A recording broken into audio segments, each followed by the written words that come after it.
The first thing Emily heard was the beeping. Slow, steady, cold. The white ceiling above her blurred as her eyes struggled to adjust to the harsh hospital lights. Her mouth was dry, her body weak, her mind still floating somewhere between the fog of sleep and the sharp sting of reality. She tried to move her hand, but felt the tug of an line taped to her skin. Her chest felt heavy, her legs numb, and then, like a slap, her memory jolted awake. The birth, the pain, the sound of her baby's first cry. Her husband, Mark, holding her hand and smiling through tears. Her lips curved slightly at the memory, but then she turned her head toward the bassinet beside her bed. Empty. Emily's eyes darted around the room. The hospital chair in the corner was empty too. Mark wasn't there. The folded blanket they had brought from home, the one covered in tiny yellow ducks, was lying on the floor. Her heart began to pound, thudding so loudly she could hear in her ears. "Mark," she whispered, her voice hoarse. No answer. She tried louder. "Mark!" A nurse hurried in, her face changing from polite professionalism to startled confusion. "Where's my baby?" Emily asked, her voice breaking. The nurse froze. Your husband didn't tell you?" Emily's stomach twisted into knots. "Tell me what? Where's my baby?" The nurse's lips trembled. "When I came in earlier, your husband was gone. And so was your daughter." The room spun. Emily gripped the bed rail to stop herself from falling. "What do you mean she's gone?" Her voice cracked with panic.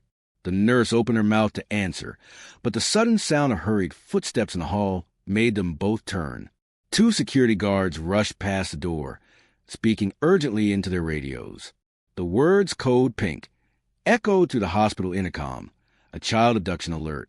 Emily's breath caught in her throat. Her newborn baby had been taken, and the only person who had been in the room with her was her husband.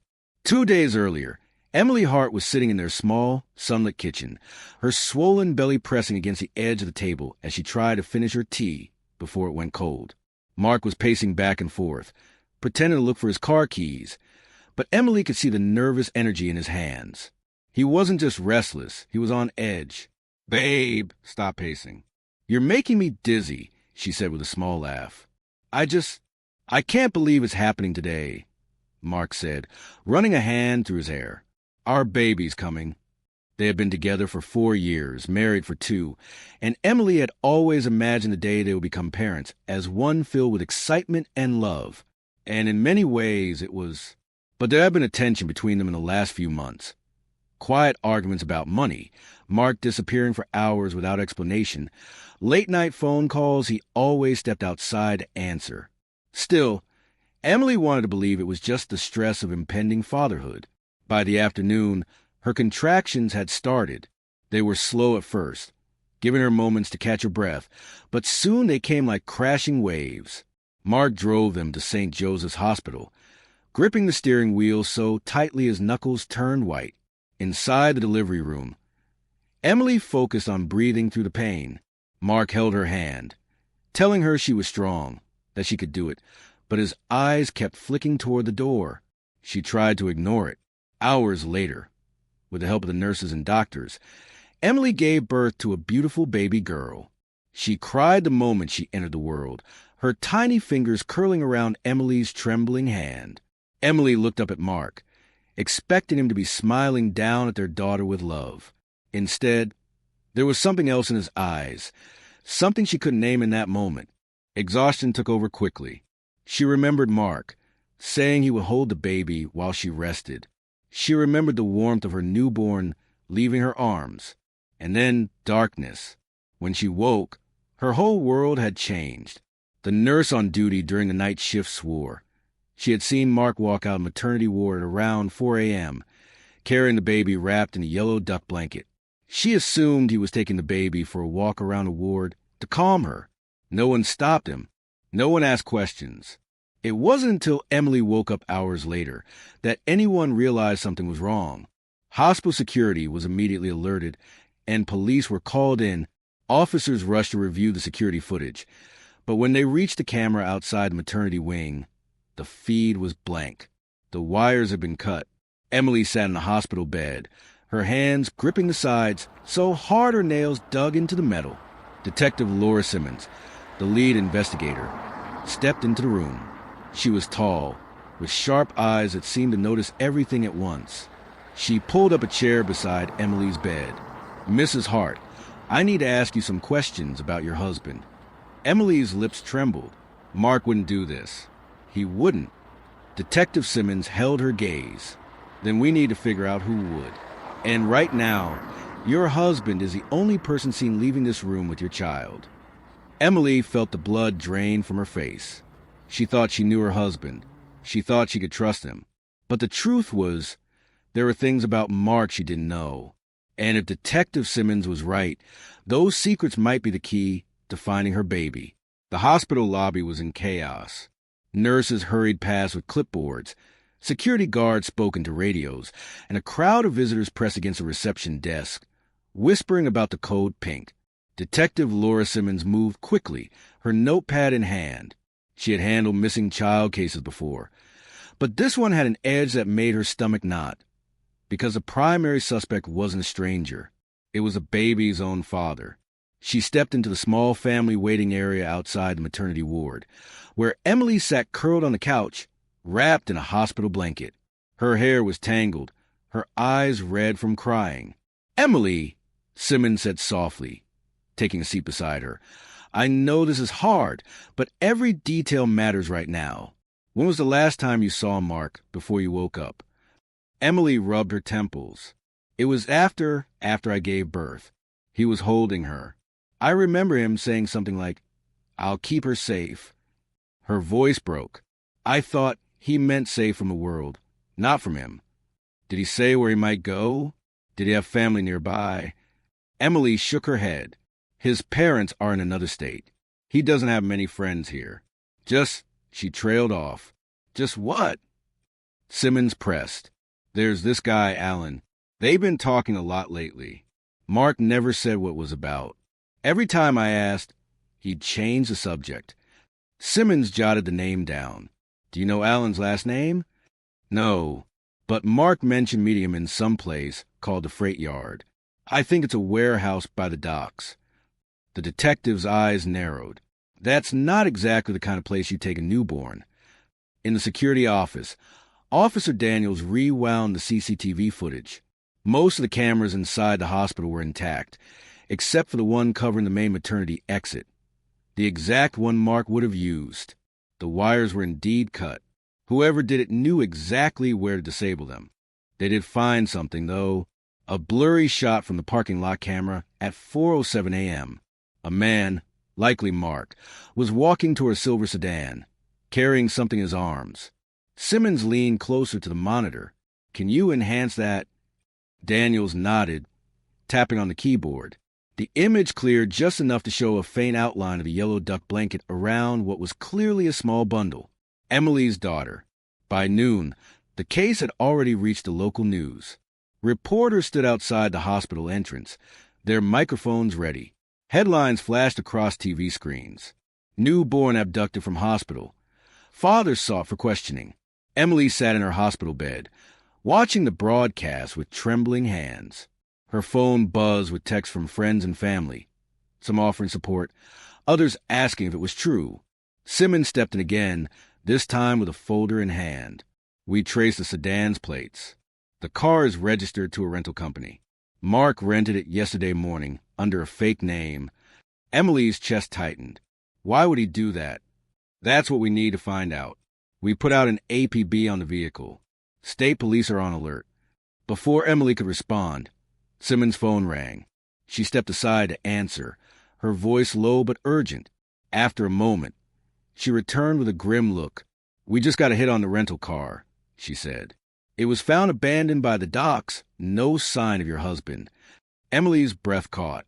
"What about my baby?" Simmons shook her head. "No baby. No blanket. Nothing." Emily's eyes filled with tears.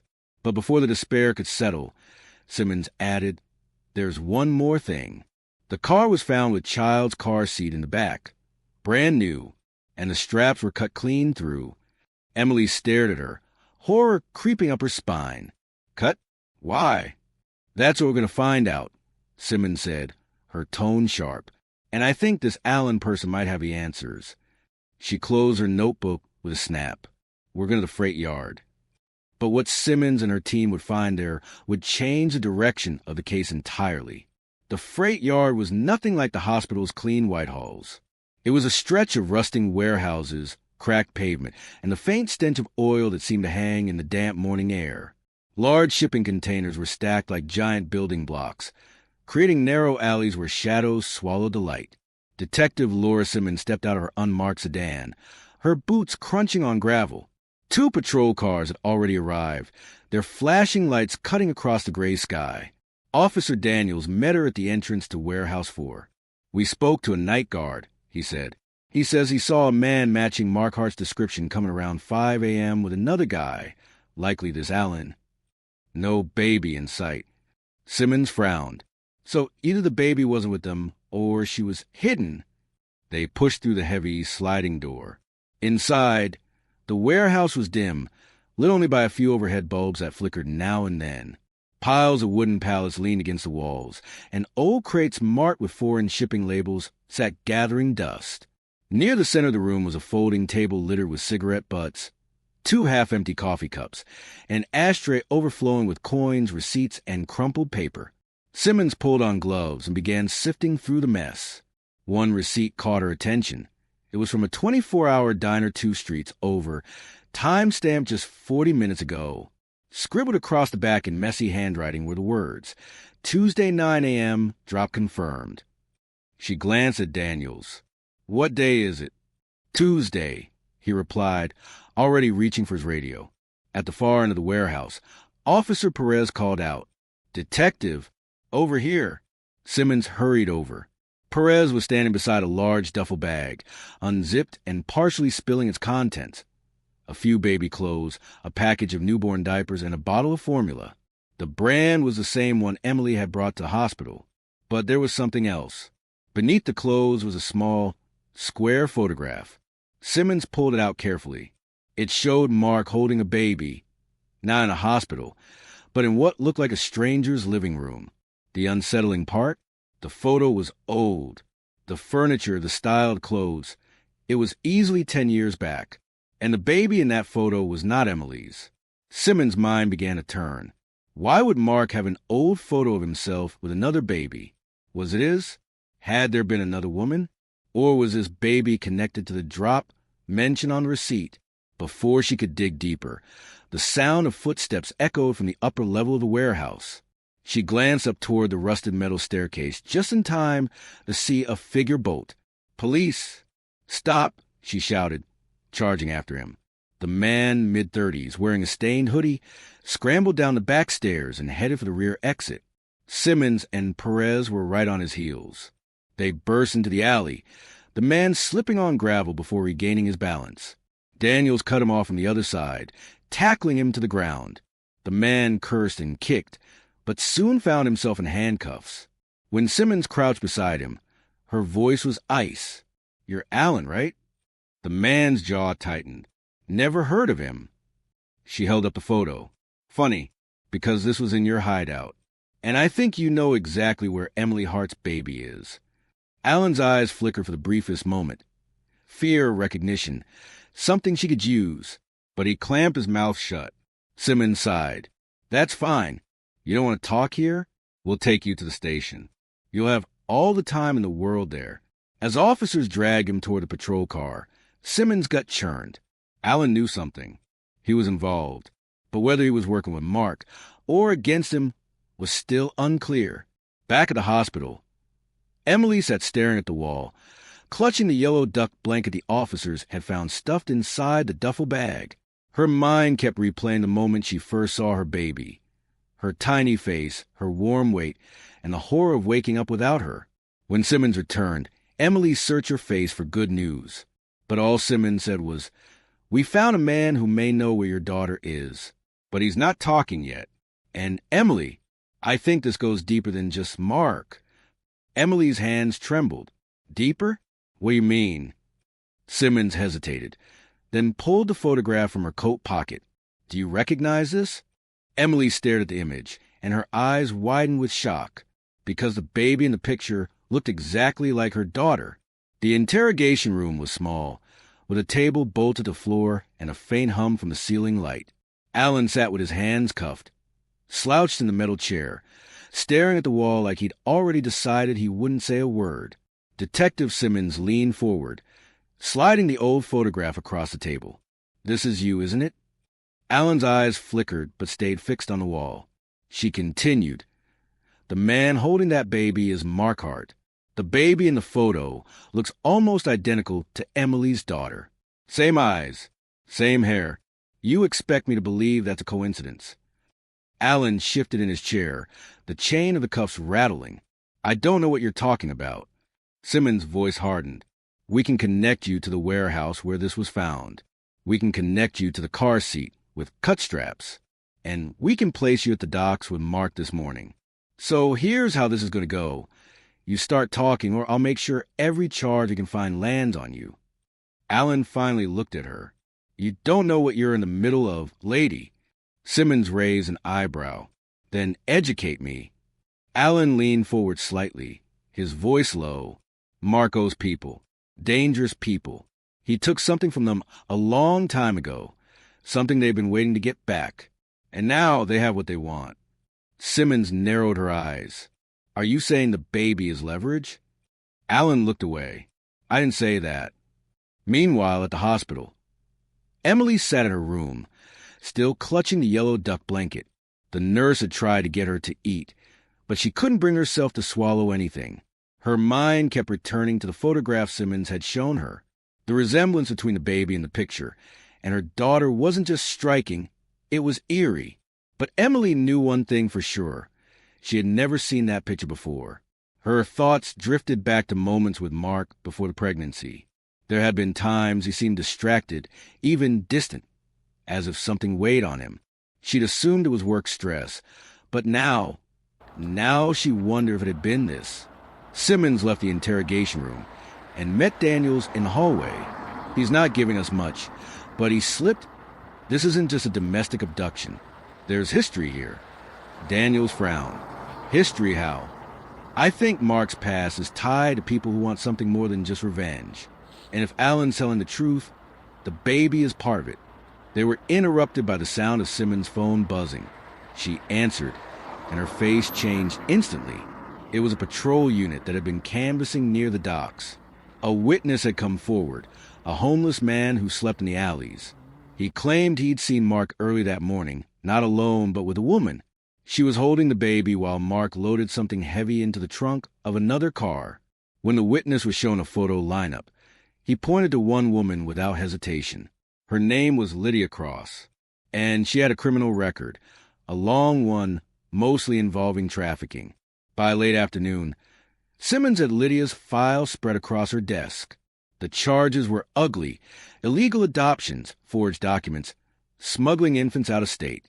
She'd served time but had been released 5 years ago. Since then, she'd kept a low profile until now. Why would Mark be with someone like her? Daniels asked. "That's exactly what I'm going to find out," Simmons replied. But tracking Lydia wouldn't be easy. She was the kind of criminal who vanished between paper trails. The only lead was an old address tied to a P.O. box on the outskirts of town. Simmons and her team drove out just as the sun was setting, casting long shadows over the cracked streets. They reached a rundown strip mall with boarded-up shops and one operational pawn store. The P.O. box was inside a tiny shipping center tucked at the end of the row. The store owner recognized Lydia immediately. "Yeah, she comes in here once a week. Always pays in cash. She was here this morning. Actually, picked up a package." "What kind of package?" Simmons asked. The man shrugged. "Didn't see what was in it, but she left in a hurry, headed toward the old highway." Simmons' pulse quickened. That highway led to 2 possible places: the state line or the airport. Back in the precinct, Alan sat alone in the interrogation room. His hands twitched, his jaw tight. Finally, he buzzed the intercom for the guard. When Simmons returned, Alan looked her dead in the eye. "If you want to find that baby before tomorrow, you'll stop chasing Mark, and you'll start looking at Lydia." Simmons narrowed her eyes. Why? What happens tomorrow? Alan's voice was almost a whisper. Tomorrow she's gone for good. Detective Simmons didn't waste a second. She slammed the interrogation room door behind her and headed straight for the operations board. In bold letters, she wrote, "Tomorrow, baby gone for good." She turned to her team. "We're done playing catch-up. Alan says Lydia is the key. That means we find Lydia tonight, or we lose this child forever." Daniel stepped forward. "We ran Lydia's old contacts. Most are dead ends, but one name popped up, Graham Keller. He runs a private airstrip out in Pine Valley." Simmons' eyes narrowed. If she's planning to move the baby across state or country lines, that's the kind of place she'd use. Small, private, no questions asked. Emily was still in her hospital room when Simmons came in. Her face was pale, but there was a spark of desperation in her eyes. "Detective, you have to promise me something." Simmons took a seat. "What is it?" "When you find Mark, please don't just assume he's a villain. I don't know what's going on, but I can't believe he'd hurt her. Not like this." Simmons hesitated. "Emily, there's something you need to know about Mark." She placed the old photograph on the table again. "This isn't the first baby Mark's been connected to in strange circumstances. We think Lydia Cross, this woman, was involved back then too. And if we're right, it's not the first time a child's gone missing around him." Emily shook her head slowly. No, that doesn't make sense. Mark never told me." She stopped mid-sentence, her eyes widening. "Wait, there was a night about a month ago. He came home late. He smelled like cigarette smoke, but he doesn't smoke. He said he'd been helping a friend move. Could that have been her?" Simmons didn't answer directly. "Emily, if there's anything else you're not telling me, now's the time." Emily bit her lip. "There's one more thing. The night before I went into labor, I caught him on the phone. He didn't see me. He said, 'It'll be ready after she delivers.'" By nightfall, Simmons and her team were heading toward Pine Valley in 3 unmarked vehicles. The airstrip was isolated, surrounded by tall pine trees, with a single metal hangar and a small office that looked abandoned. Through binoculars, they spotted a light on inside the hangar. 2 figures moved around near a small plane. One of them a tall man in a leather jacket, the other a shorter figure with long hair pulled into a braid. "Braids are Lydia," Daniel said, but there was no sign of the baby. Simmons decided to split the team. 2 officers would circle around the back to block any escape route, while she and Daniels moved in from the front. As they approached the hangar, the sound of voices became clearer. "Passports in the bag," a woman's voice said. "And the cash?" a man asked. "Counted twice." "We're wheels up at 7 a.m., Lydia replied. Simmons' pulse quickened. She stepped into the doorway, gun drawn. "Police, step away from the plane." Lydia froze for a split second, then bolted toward the far end of the hangar. The man, Graham Keller, lifted his hands but kept glancing toward the side door. Daniel grabbed Keller, wrestling him to the ground, while Simmons chased Lydia. The side door slammed open, and Simmons burst out into the cold night air. She spotted Lydia racing toward a dark SUV parked near the trees. Simmons closed the distance and tackled her just as Lydia reached for the driver's door. Lydia hissed, "You're too late." Simmons twisted her arm, cuffing her. "Where's the baby?" Lydia just smiled. "Not here. She's already on her way." Back at the hangar, Keller cracked under questioning. He admitted Lydia had arranged for the package to be driven to a safe house before the flight. The driver was scheduled to leave in less than an hour. Simmons grabbed the keys to an unmarked SUV. "You've got 10 minutes to give me that address," she warned. Keller's hands shook. "It's an old farmhouse off County Road 12. The drive there was tense. Simmons' knuckles were white on the steering wheel. Daniels read off directions while checking his watch every few minutes.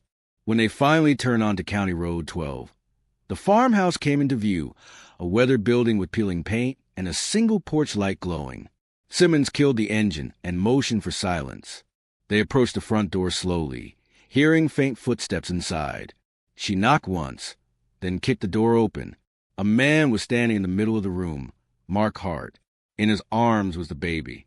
But before Simmons could order him to hand her over, Mark said something that made her stop cold. "You've got it wrong, detective. I didn't take her from Emily. I was saving her." Mark's words hung in the air like smoke. Detective Simmons kept her gun steady, her voice sharp. "Saving her from who, Mark? You're the one who walked out of that hospital with her in the middle of the night." Mark adjusted the baby in his arms, his eyes wild and bloodshot. "You don't understand. Lydia was going to take her. She's been after me for years. I only found out the night Emily went into labor that she knew where we were." Daniel stepped forward cautiously. "And how exactly would she even know about Emily's delivery?" Mark's jaw clenched. "Because I told her once, back before I knew who she really was. I owed her money. I thought she was just a friend who could help me get back on my feet. Then she started talking about how valuable newborns could be." Simmons narrowed her eyes. "So you think running off with your hours-old baby in the middle of the night was protecting her?" "Yes." Mark's voice cracked. "Because the hospital wasn't safe.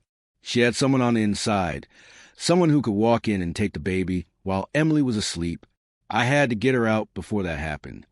Simmons lowered her weapon slightly, but her tone stayed cold. "Then explain why the car you used was abandoned by the docks. Why the straps on the car seat were cut." Mark hesitated. "Because someone followed me. I ditched the car and ran. I cut the straps so they couldn't just strap her in and drive away if they got to it first." Before Simmons could respond, headlights cut across the living room window. A vehicle was pulling into the long dirt driveway. Mark's eyes widened. "That's them." Simmons swung her gun back up. "Daniels, get Emily's baby out of here now."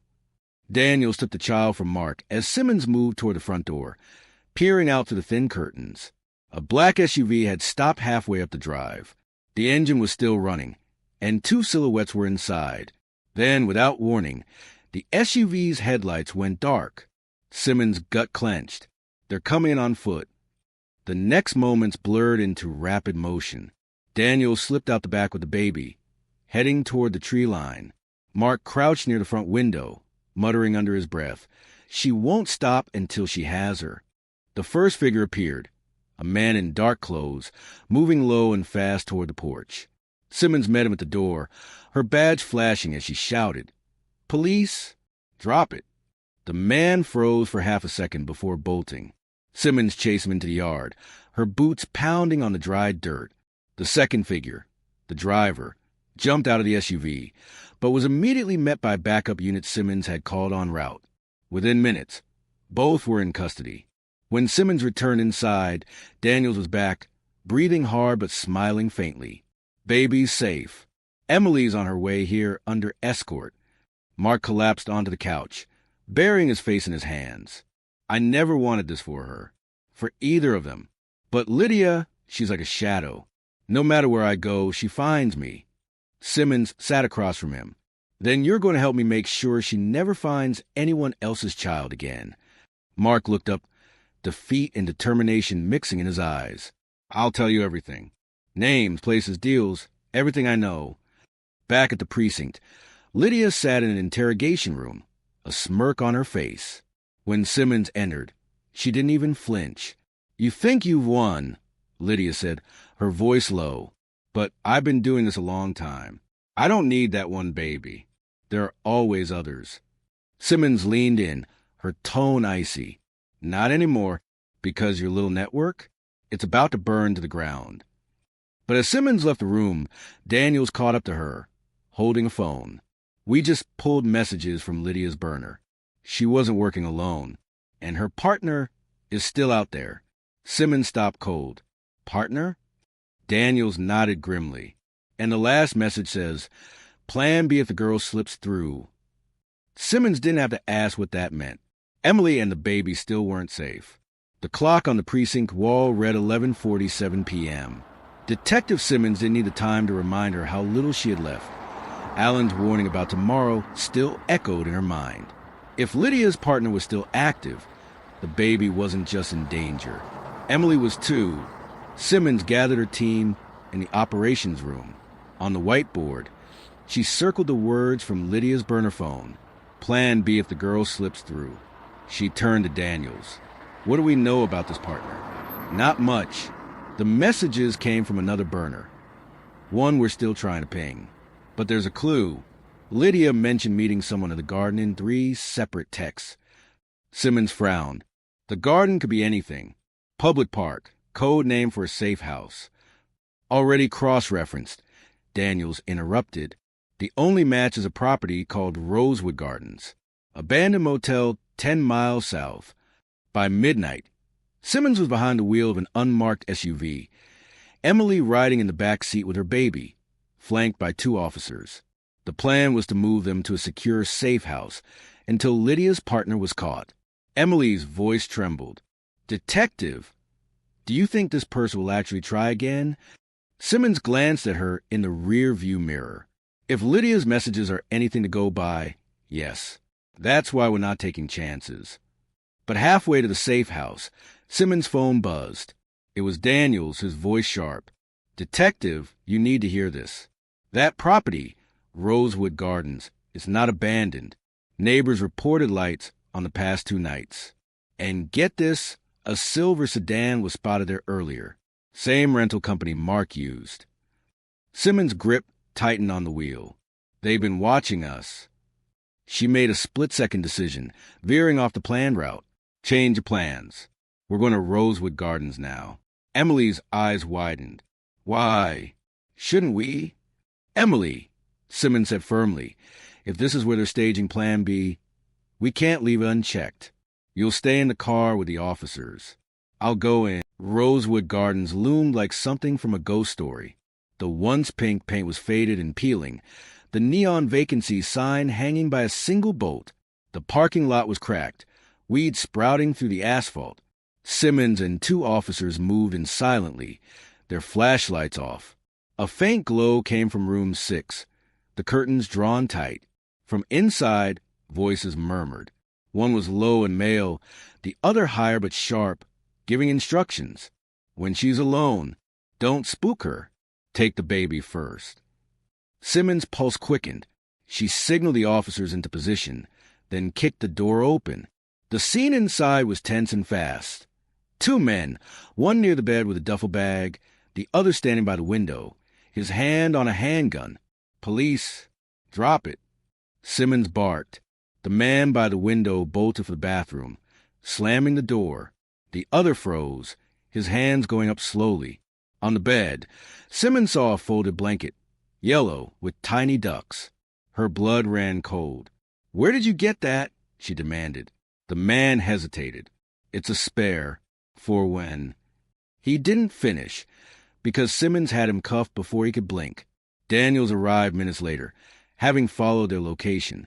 We ran the guy you just caught, he told Simmons. Name's Owen Price, known associate of Lydia. And guess what? He's been spotted with her at the Pine Valley airstrip more than once. Simmons exhaled, her adrenaline still spiking. What about the one in the bathroom? Empty, Daniel said grimly. Windows open. He's gone. Back in the SUV, Emily held her baby tighter than ever. Simmons leaned against the driver's door, scanning the dark road. We got one in custody, but Lydia's partner is still out there, she said quietly. And if they were planning to make a second attempt, they'll try again fast. Emily's voice was barely a whisper. How fast? Simmons didn't sugarcoat it. Tonight. She checked her watch. It was now 2:13 a.m. They had less than 5 hours until sunrise, and whatever Plan B really meant. The safe house was small, tucked behind a grove of pines at the edge of town. From the outside, it looked like a forgotten cabin, but inside, it was wired with motion sensors and fitted with reinforced locks. Detective Simmons stood in the corner of the living room, scanning the floor plan in her mind. The plan was simple. Make it look like Emily and the baby were alone, keep the lights dim, and wait. Lydia's partner was desperate enough to make a move tonight. She was betting on it. Emily sat on the couch, cradling her baby. Her eyes followed Simmons. What if they get past you? She asked quietly. They won't, Simmons said. And if they try, they'll regret it. At 3:47 a.m., a faint rustle came from outside, just enough to make the hair on Simmons' neck stand up. She signaled the 2 SWAT officers hidden upstairs. Through the narrow gap in the blinds, she saw it. A figure creeping toward the back door, dressed in black, a ski mask pulled low. The intruder moved with calculated precision, pulling something from a backpack. Bolt cutters. He worked on the back lock in near silence, then slipped inside. Simmons waited until he was 2 steps into the living room before she stepped out from the shadows, gun leveled. "Police, on your knees, now." The masked man froze, then made the mistake of glancing toward Emily and the baby. That hesitation was all Simmons needed. She lunged forward, knocking the bolt cutters away and forcing him to the ground. The SWAT officers swarmed in from the stairwell, snapping cuffs onto his wrists. When they pulled off the mask, Emily gasped. It wasn't a stranger. It was Allen, the same man they'd arrested at the warehouse. Daniels entered moments later, shaking his head. "We think we've got it now. Allen posted bail this afternoon. Someone paid cash. He must have come straight here." Simmons knelt beside him. "Who bailed you out, Allen?" He glared at her. "You already know." "Lydia," Simmons said flatly. Allen smirked. "You think locking her up means anything? She's got friends. She always has friends." Simmons stood, her voice firm. "Not anymore." By sunrise, both Allen and Lydia were formally charged, not just with the abduction attempt, but with conspiracy and trafficking. Keller and Owen Price faced similar charges. The network they had built over years was suddenly shattered, with raids happening across the state. In the quiet after the storm, Simmons stood outside the safe house with Emily, watching the baby sleep in her arms. "She's safe now," Simmons said. "You both are." Emily's eyes filled with tears. "I don't know how to thank you." "You already did," Simmons replied with a faint smile. "By not giving up." 2 months later, the trial began. Mark testified against Lydia and her associates, his cooperation earning him a reduced sentence for his part in the events. Emily, though still hurt by his choices, visited him once, just long enough to say that their daughter would grow up safe, far away from this darkness. Lydia was convicted on all counts. Allen, too. The judge's words were final. Neither would see the outside world again. On a warm spring morning, Emily sat in her kitchen with her baby in a high chair, the yellow duck blanket draped across her lap. The radio hummed softly in the background with news of more arrests linked to the case. For the first time since that terrifying night, Emily allowed herself to breathe. She kissed her daughter's head and whispered, "You're home, and no one will ever take you from me again."